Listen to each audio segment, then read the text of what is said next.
पूर्व दिशा और दक्षिण दिशा में सिर करके सोइए। अब जो नहीं जानते, अभी से मेरा चैनल है, उसके ऊपर ओके करो, सब्सक्राइब करो और मेरे से जुड़े रहो। बहुत सारी बातें ऐसी बताई है मैंने जो आप कल। बोले अंजना मात की। कितने अच्छे शब्दों का प्रयोग किया गया राजेश्वर भगवान ने। हारे भाई तने आखिर मरणो। अगर किसको घमंड ज्यादा आ जाए ना, गाड़ी का, बंगले का, सोना चांदी, कोई पद का, तो कभी एक दिन रविवार को थोड़ा शमशान घाट घूम के आ जाना,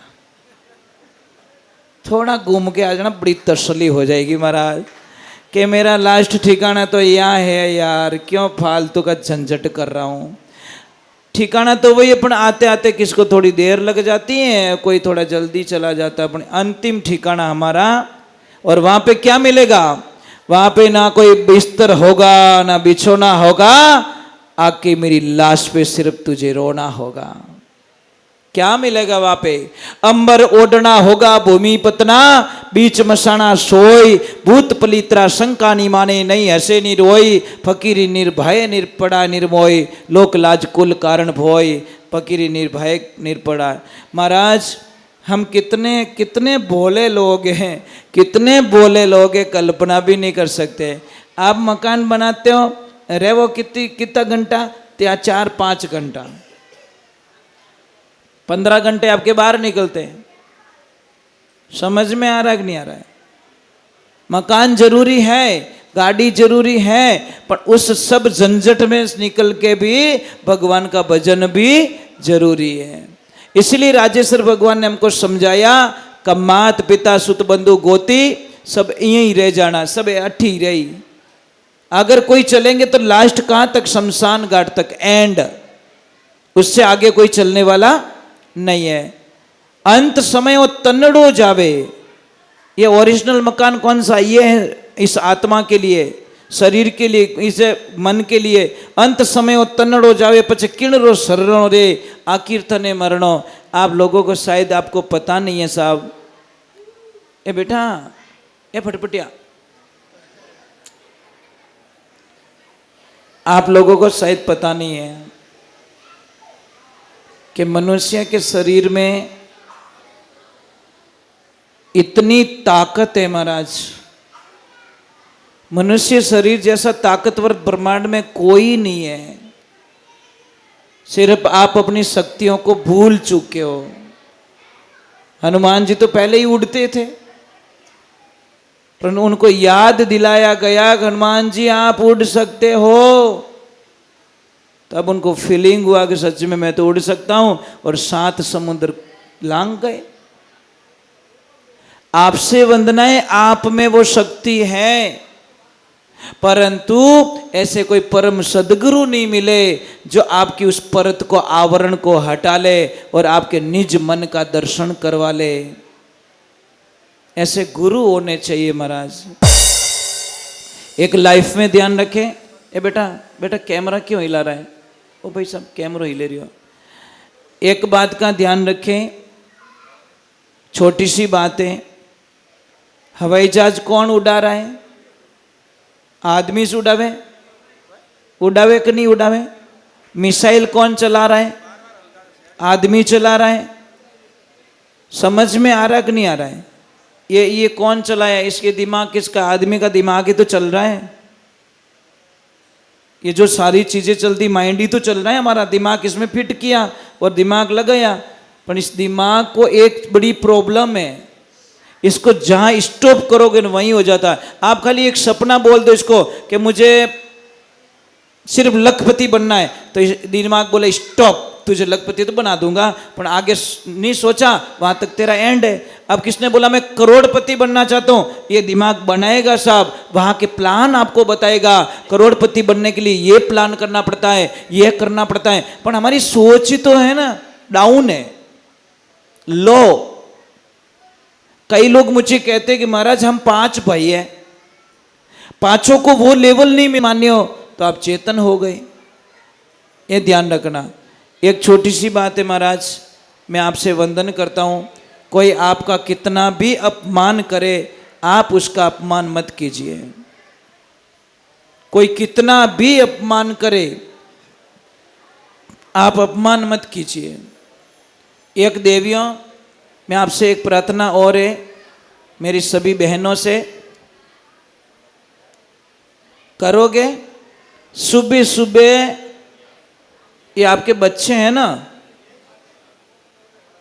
जो स्कूल जाते हैं, इन बच्चों पे बिल्कुल गुस्सा मत करो। आधी पढ़ाई तो ये भुलाई दे, मजाक नहीं कर रहा हूं। सुबह सुबह बच्चे के ऊपर बिल्कुल गुस्सा मत करो, क्योंकि सुबह सुबह गुस्सा कर दिया तो आपके बच्चे को पढ़ाई नहीं चढ़ेगी, नहीं चढ़ेगी, नहीं चढ़ेगी। उसको एक बार नहीं 10 बार उठाओ, शांति से, प्रेम से।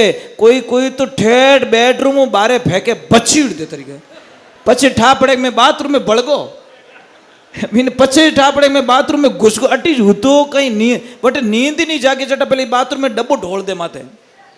देवियों ऐसे मत करो, आपके बच्चे की आधी पढ़ाई नहीं रहेगी। आप खाली प्रमाण करके देखो, मेरा प्रयोग करके देखो, सुबह सुबह बच्चे का माइंड फ्री रखो आप, आपका बच्चा अच्छी पढ़ाई करेगा। और साहब आपकी स्नान करते वक्त ध्यान रखो, नहीं तो कभी भी पैरालाइज हो सकता है। समझ में आ रहा है ना? आपको पता है ये पैरालाइज क्यों होता है? गलत तरीके से स्नान करना। और हाँ, मैंने पहले ही बोल दिया कि आपके घर में जो फुहारा लगा हुआ फुहारा, ये आपकी मौत का कारण बन सकता है। ये फुहारा कभी भी आपको मौत के करीब ले जा सकता है।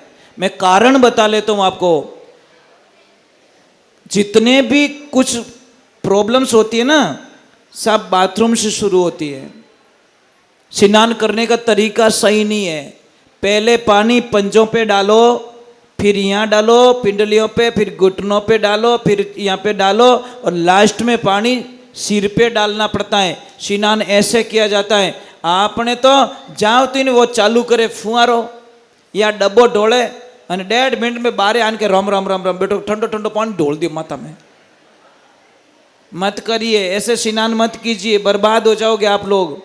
पहले एक्टिव करो शरीर को, बॉडी को एक्टिव करो, फिर पानी डालो, आपको ठंडी नहीं लगेगी। पर हम लोग क्या करते, डायरेक्ट पानी सिर पे डालने पर महाराज यहाँ पे खून के धब्बे जम जाते हैं, खून ठंडा रहता है, खून की जो लेवल होता है वो बिगड़ जाता है। फुहारे से स्नान करो, मैं मना नहीं करता, पर पहले उस बॉडी को उस लेवल। दूसरे नंबर, कभी भी रात को बाथरूम जाओ तो मेरी एक प्रार्थना रहेगी, उठते ही तुरंत मत जाओ। 1 मिनट के लिए अपने पलंग पे बैठ जाओ, 1 मिनट के लिए, और हाथों को जोर से घिस लो। आपका खून की सप्लाई माइंड में बराबर होनी चाहिए, और फिर बाथरूम में जाओ, आपको कोई खतरा नहीं है। कई बार मैंने लोगों को देखा कि बाथरूम में रात को गिर जाते हैं। कारण क्या है? टावर तो आ ही नहीं रहा है, अंदाज जूझ जावे, अंदाज से पचे पड़िया पचे ठा पड़ेगा वो पड़ गया। तो पहले दिमाग को चेतन तो कर लो। अभी नींद में ड्राइवर है, उसको चाबी पकड़ाओगे तो वो बचीड़ मेली कि नहीं मेली? પછી વિન ઠા પડી, મને કઈ ઠા, मैं गाड़ी स्टार्ट कर दी, चलाई दी, चलावे कहीं इतनी देर सीट में तू ही बैठो तो, पर उसको नींद में बैठा दिया ये दिमाग। दूसरे नंबर, किसकी आदत होती सुबह जल्दी उठने की, अलार्म लगा देते हैं, पर आपकी आदत बहुत गंदी है। मोबाइल को पास में रखते हो, मोबाइल कम से कम 5 फुट की दूरी पे रखो, ताकि आप मजबूर हो कि उस मोबाइल के पास में जाओ, नहीं तो नींद में टक, फिर चालू, अब फिर टक, क्योंकि पास में पड़ा है। अगर दूर रहेगा तो आप मजबूर हो के खड़े हो जाओगे, खड़े होने के बाद मोबाइल के पास पहुंचोगे तो आप सोचोगे यार अब सोना नहीं है, पर वो मोबाइल घणो ही उठाने बापड़ो, पर आप मोबाइल ने के सुई जा रहे होने देतू। तो आदतें हमको सुधारनी पड़ेगी साहब। कभी भी पूर्व दिशा और दक्षिण दिशा में सिर करके सोइए, आपको कोई खतरा नहीं है। उत्तर दिशा में सिर करके खोगे तो शायद रात को कई बार सोते के सोते लोग रह जाते हैं। कारण क्या होता है?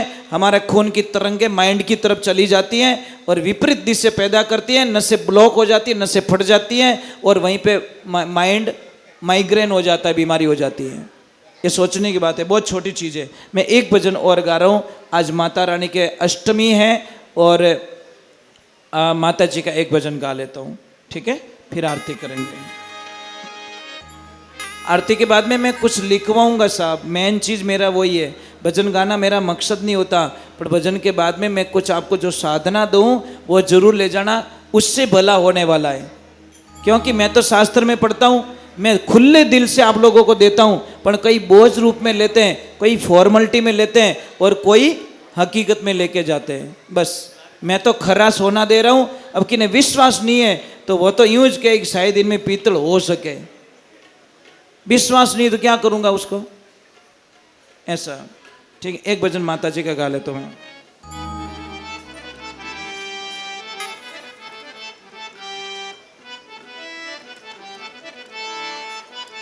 मेरे साथ में गाना।